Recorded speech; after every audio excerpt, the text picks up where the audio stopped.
Salam saudara-saudara, sahabat firman yang Tuhan Yesus kasihi. Saya pribadi bersyukur kepada Tuhan oleh karena kita jumpa pada pelajaran rohani pada saat ini. 2 kuartal kita tidak jumpa, dan kita jumpa hari ini hanya karena kasih karunia Tuhan. Dan saudara-saudara, sebelum kita akan mempelajari firman Tuhan, mari kita berdoa. Bapa kami di surga, kami membutuhkan kuasa Roh Kudus, mampukan kami untuk mengerti maksud Tuhan di dalam firman yang kami akan pelajari pada hari ini. Kami menyerahkan firman dalam tangan-Mu, jadilah kehendak-Mu. Kami sudah berdoa hanya dalam nama Yesus Juru Selamat kami. Amin. Saudara-saudara, sahabat firman yang Tuhan Yesus kasihi, judul pelajaran kita pada hari ini adalah kebenaran zaman ini dalam kitab Ulangan. Pengantar kitab Ulangan. Ayat inti terdapat di dalam 1 Yohanes pasal 4 ayat yang ke-8. Firman Tuhan, barang siapa tidak mengasihi, ia tidak mengenal Allah, sebab Allah adalah kasih. Saudara-saudara, sahabat firman, kitab Ulangan berisi amanat perpisahan Musa kepada bangsa Israel sebelum kematiannya. Untuk memahami dengan benar, kita harus meninjau konteks yang lebih luas dari pemberontakan Lusifer hingga 40 tahun bangsa Israel di padang gurun. Ulangan pasal 1 ayat 1, inilah perkataan-perkataan yang diucapkan Musa kepada seluruh orang Israel di seberang sungai Yordan, di padang gurun. Kitab Ulangan sebagai judul buku ini berasal dari terjemahan Yunani, Septuagint, dari frasa yang ditemukan dalam Ulangan 17 ayat 18. Salinan hukum ini, judul tersebut menunjukkan pengulangan hukum yang mereka terima di Sinai dan tinjauan terhadap ajaran-ajaran Allah. Judul Ibrani dari buku ini adalah Debram. Perkataan mengacu pada kata-kata nubuat Musa dalam ayat yang ketiga.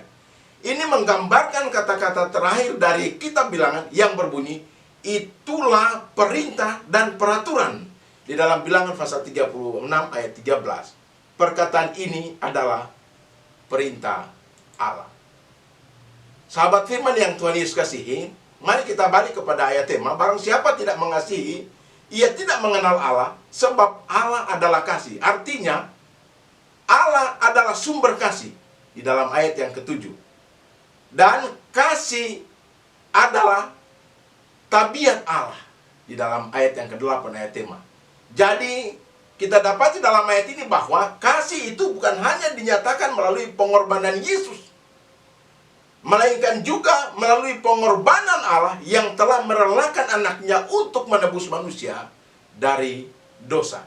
Jadi, barang siapa yang menyatakan bahwa ia mengenal Allah, ia harus mengasihi saudara-saudaranya seiman sebagai anggota tubuh Kristus. Dan orang yang mengasihi membuktikan bahwa ia lahir dari Allah. Sangat luar biasa, saudara-saudara. Oleh sebab itu, sebagai umat Kristen, umat yang percaya kepada Yesus, mari kita saling mengasihi satu sama lain. Mari kita perhatikan di dalam kitab Ulangan. Buku ini berisi 4 pidato dari Musa. Terdapat di dalam pidato yang pertama terdapat dalam Ulangan 1 ayat 1 sampai ayat 4 dan ayat yang ke-43. Suatu pendahuluan sejarah. Yang kedua, Ulangan 4 ayat 44 sampai 28 ayat yang ke-6. Suatu tinjauan hukum. Yang ketiga, Ulangan 29 sampai Ulangan 30. Suatu seruan untuk memegang perjanjian. Dan yang terakhir, Ulangan pasal 31 sampai Ulangan 34. Suatu panggilan terakhir untuk membaca dan mengingat hukum nyanyian Musa berkaitan dengan perpisahan sebelum dia meninggal. Sahabat firman yang Tuhan Yesus kasihi, struktur keseluruhan buku ini ditemukan dalam 3 pidato pertama. Dan ia mengikuti struktur perjanjian lama antara budak dan tuan mereka, Mesir dan Het. Mari kita lanjut dalam mempelajari firman Tuhan pada hari ini. Pertentangan besar. Yeskel pasal 28 ayat 15. Engkau tak bercela di dalam tingkah lakumu sejak hari penciptaanmu, sampai terdapat kecurangan padamu. Saudara-saudara, Allah adalah kasih. Dan segala sesuatu yang datang darinya adalah kasih.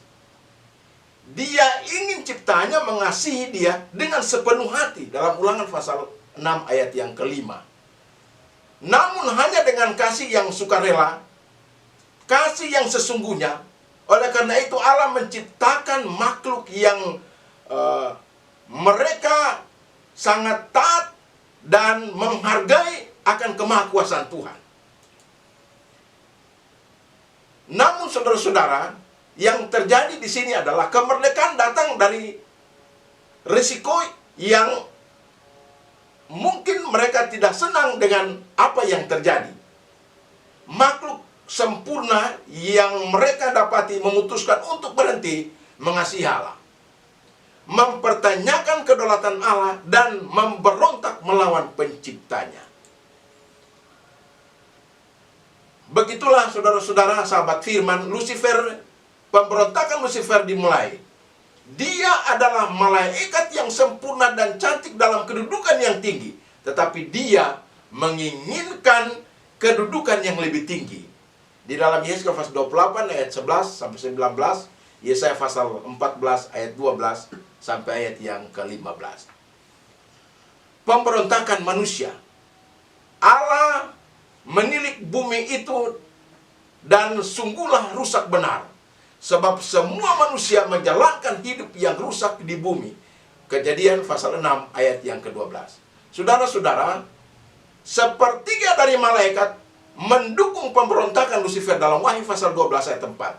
Sayangnya Adam dan Hawa juga memutuskan untuk mempercayainya daripada mempercayai Tuhan. Kejadian 3 ayat 4 sampai 6. Pada saat itu bumi sangat terlibat dalam pertentangan besar. Dan kita lihat ada dua hal yang terjadi ketika dosa masuk ke bumi. Hal yang pertama adalah bumi dengan cepat dipenuhi dengan kebencian. Dalam Kejadian pasal 4 ayat 8, hampir semua manusia berhenti mengasihi dan menghormati Tuhan. Dan semakin menyimpang, kemudian Allah memutuskan untuk menghancurkan para pemberontak dengan air bah. Di dalam Kejadian 6 ayat yang ke-13. Saudara-saudara, ketika peristiwa ini terjadi, berlalu, bangsa ini menyembah berhala. Mereka merasa bangga dengan karya mereka sendiri. Segera setelah air bah. Dan yang kedua, peristiwa yang kedua adalah Allah harus campur tangan lagi. Dia menghancurkan menara Babel, mempersulit komunikasi mereka melalui bahasa yang berbeda, dan mereka diserahkan. Kejadian pasal 11 ayat 5 sampai ayat yang ke-8. Kita datang kepada keturunan Abraham. Dan olehmu semua kaum di muka bumi akan mendapat berkat. Kejadian 12 ayat yang ke-3.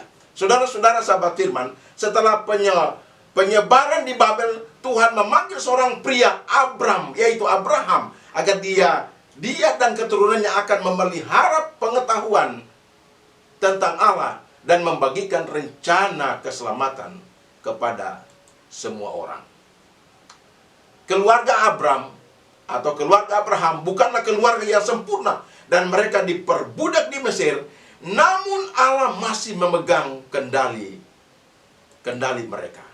Keturunan Abraham adalah bangsa Israel hidup jauh dari kebenaran di tengah ketidaktahuan dan kesalahan. Namun sahabat firman, Allah membebaskan mereka dari Mesir dengan tangannya yang kuat melalui hambanya Musa. Misi mereka adalah untuk mewarisi tanah perjanjian dan menjadi terang yang akan memberkati semua bangsa lain. Saudara-saudara, sahabat firman, di mana saja Anda berada. Jadi sekarang jika kamu sungguh-sungguh mendengar firman-Ku dan berpegang pada perjanjian-Ku, maka kamu akan menjadi harta kesayangan-Ku sendiri dari antara segala bangsa, sebab akulah yang empunya seluruh bumi. Keluaran 19 ayat yang kelima. Saudara-saudara, pembebasan dari Mesir benar-benar luar biasa. Darah anak domba di ambang pintu menandai awal dari kebebasan mereka. Kemudian laut terbelah. Allah memimpin umatnya ke Gunung Sinai, mujizat demi mujizat. Dia membuat perjanjian khusus dengan mereka di Sinai. Dan perjanjian itu, sahabat firman, perjanjian kasih karunia. Umat Israel istimewa karena Allah telah memilih mereka, bukan karena mereka memiliki kualitas yang khusus atau dapat memberikan sesuatu yang istimewa. Di dalam Ulangan 7 ayat 7 sampai ayat yang ke-8. Orang-orang Israel, sahabat firman, dengan sungguh-sungguh berkomitmen untuk memelihara perjanjian itu. Dan Tuhan menggunakan darah lagi untuk mengesahkan perjanjian itu lagi dengan menyiramkan mereka dengan darah itu. Keluaran 24 ayat 7 sampai ayat yang ke-8.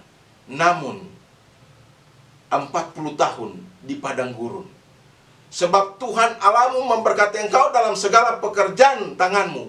Ia memperhatikan perjalananmu melalui padang gurun yang besar ini.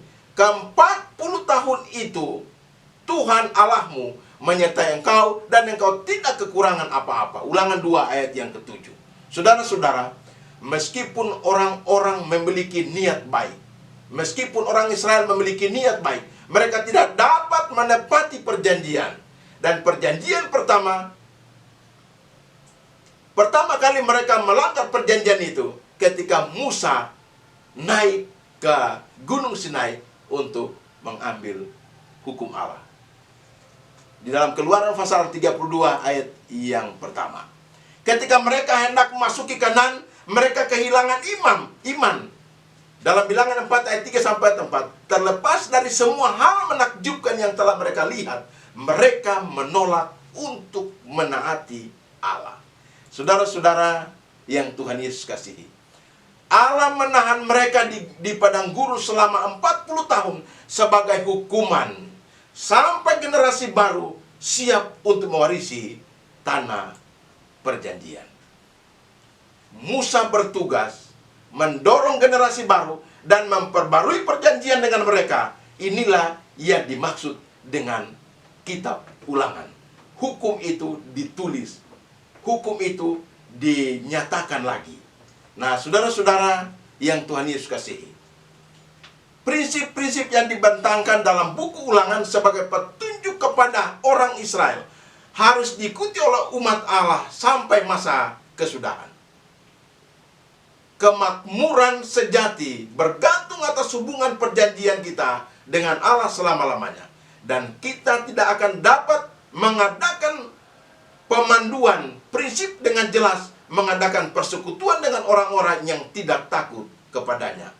Proverbs and King, chapter 46, halaman 570. Saudara-saudara sahabat firman yang diberkati Tuhan, ketika kita mempelajari firman Tuhan pada hari ini, kita dapati bahwa Allah itu Maha Kasih. Apapun yang terjadi dengan keadaan orang Israel, apapun yang terjadi dengan keadaan kita saat ini, Allah karena Maha Kasih, Dia rindu untuk menyelamatkan saudara dan saya. Apa yang perlu saudara dan saya buat? Mengikuti, menuruti akan perintah-perintah yang Dia berikan bagi kita. Karena perintah itu merupakan pedoman bagi kita menjalani kehidupan kekristenan di dunia ini. Dan melalui pedoman itu juga akan menuntun kita sampai berada di dalam kerajaan yang Dia siapkan bagi kita. Tuhan Yesus memberkati kita. Mari berdoa. Bapa kami di surga, terima kasih. Sore ini kami bersyukur karena kuasa Roh Kudus memampukan kami untuk mempelajari firman Tuhan. Kiranya Roh Kudus menyempurnakan firman yang kami pelajari ini, sehingga kami boleh berkomitmen untuk setia pada Tuhan. Kami menyerahkan seluruh kehidupan dalam tangan-Mu, jadilah kehendak-Mu. Kami sudah berdoa hanya di dalam nama Yesus, Juru Selamat kami.